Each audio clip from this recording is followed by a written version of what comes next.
Thank you and welcome to everybody. And my name is Stephen Cummings. I'm Professor of Strategy at Victoria University of Wellington. But I also hold a number of visiting positions at different places. And one of the places is at Peking University in Beijing, and this is where I am right now. So thanks to the wonders of modern technology, this is being broadcast to you from Beijing. And I know that you're from various parts of the world as well. So it's a great thing that we can use this platform. What I'm particularly interested in, because I think it's very important, is how people communicate strategy. Because so often a lot of effort is put into developing a strategy, but it's not communicated well. And if it's not communicated well, then it really doesn't make the impact that it should. So the focus in this program is not just on learning about strategy theories and the latest approaches and some classic approaches as to how you can develop strategy. But also, how do you communicate that? How do you engage people? How do you get people involved in strategy development?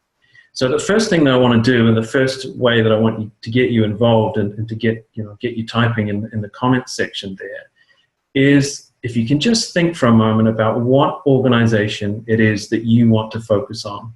So every time that we talk about a strategy framework or a strategy idea, you can relate it to that organization.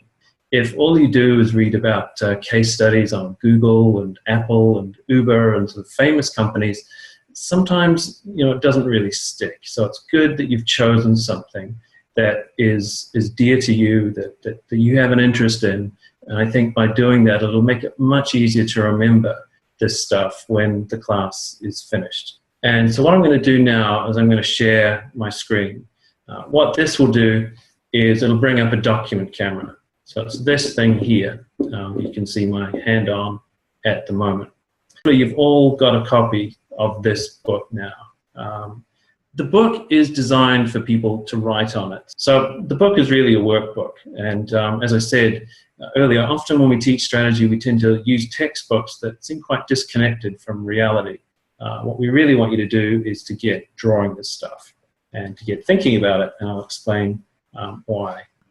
So off to a start by focusing on, if you like, that framework that kind of underpins all the other frameworks that we've been talking about. And I imagine it's a framework that you've heard of before, probably not something that is completely new to you. But effectively, the way that it's traditionally used is that you sit down and you think about the strengths, weaknesses, opportunities, and threats that face the organization that you're focusing on. So what I'm going to do as part of your first breakout is hopefully Hamid has organized you into syndicate groups. And so what I'm going to ask you to do, I'm going to give you about 20 minutes, maybe 25 minutes to do this, is to get into your syndicate groups and decide on one of the organizations that you've chosen. Could be New World, could be New Zealand Police, one of the organizations that is owned, if you like, by one of the people in your syndicate groups. And I want you to do a little SWOT analysis on it. Okay, so think about what the strengths, the weaknesses, the opportunities and threats are that face that organization. Now I'm going to stop sharing the screen now before we do that. We'll reconvene in about 25 minutes. If there are any questions or problems, you can put something in the chat and I can drop in, or myself can intervene. Okay, great, thanks. See you in a little while. Okay, I think we're all back. What I want to do now is talk about the strengths and weaknesses of SWOT, and perhaps you would have experienced those strengths and those weaknesses having done your little exercise in your group, so we can get your comments at the end about that. It is the world's most popular strategy framework, and it has been for 50 years. Now, there's probably not too many fields in the world where one framework or approach has for 50 years been the most used and the most popular framework. I mean, nearly 80% of companies and OECD countries use it consistently across all industries. However, not only is it the most popular in terms of people using it, it's also one of the most criticized. People feel that after they used it, they haven't really got much out of it. Okay, I think there's three main weaknesses with SWOT, and we'll deal with them one by one. The first problem with SWOT is that it's in the wrong order. And this is what 99% of people in almost every organization do.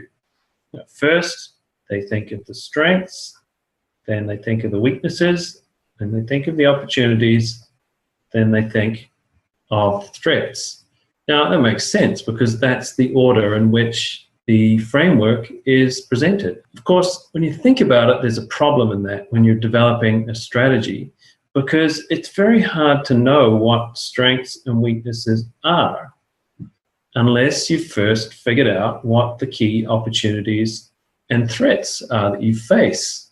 And maybe you found this in your own analysis, that when you start to think about strengths, often it's unclear.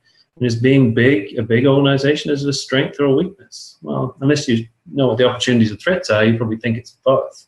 But maybe it would be more useful to do an OTSWA. And we're going to talk a little bit about how we should perhaps do an OTSWA analysis rather than a SWOT analysis, even though it doesn't sound anywhere near as good. Second weakness. What we tend to end up with SWOT, as we were talking about over here, is we end up with lists. The problem with that is that we don't really see how these things interact.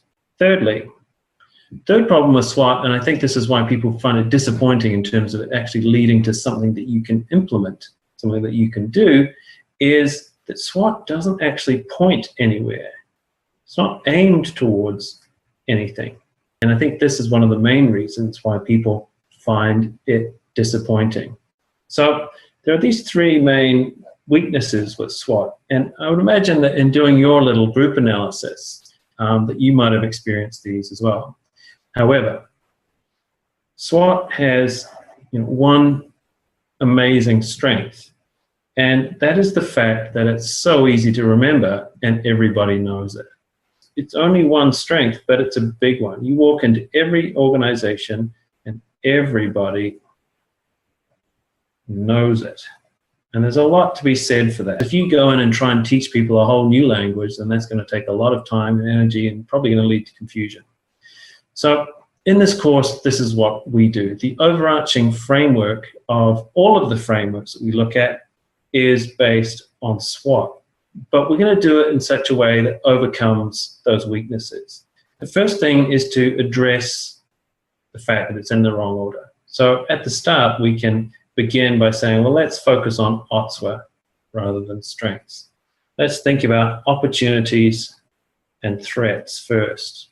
We should sort of think about what those things are in advance of doing anything else. We might figure out 3 or 4 main opportunities and threats. And if we can do that, that's going to make it a lot easier to organize and think about what the real key strategic strengths and weaknesses are. Second, how can we get beyond this fact that we end up with these lists? How can we sort of see how opportunities and threats combine with strengths and weaknesses? And that's actually not that difficult. If we sort of think of SWOT and then create a little hinge here, so we sort of make it into a box, and we organize our strengths and our weaknesses up above, opportunities and threats here. Now we can begin to almost, if you like, create a matrix where we look at how strengths and opportunities might combine, and strengths and threats might combine, and weaknesses and threats might combine with one another. We can start to look at how these things interrelate, because that's where the real strategic insight is. It's not just about listing these things. It's about asking ourselves, well, if we've got these opportunities, what are the strengths that are going to enable us to exploit those opportunities?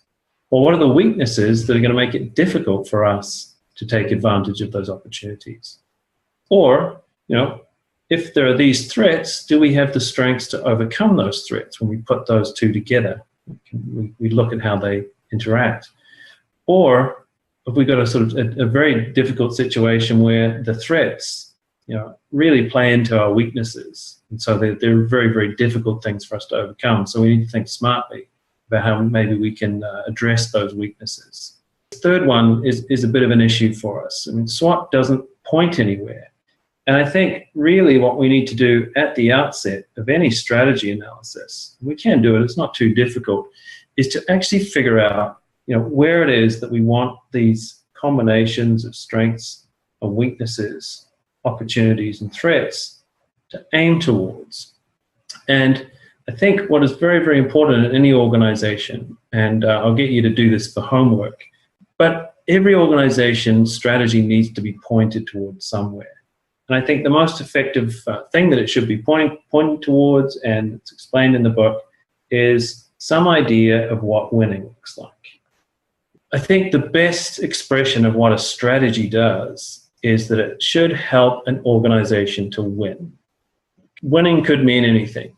For some organizations, winning might mean a particular profit target, might mean making a particular amount of money. For some organizations, maybe a sports organization, it might mean winning the league.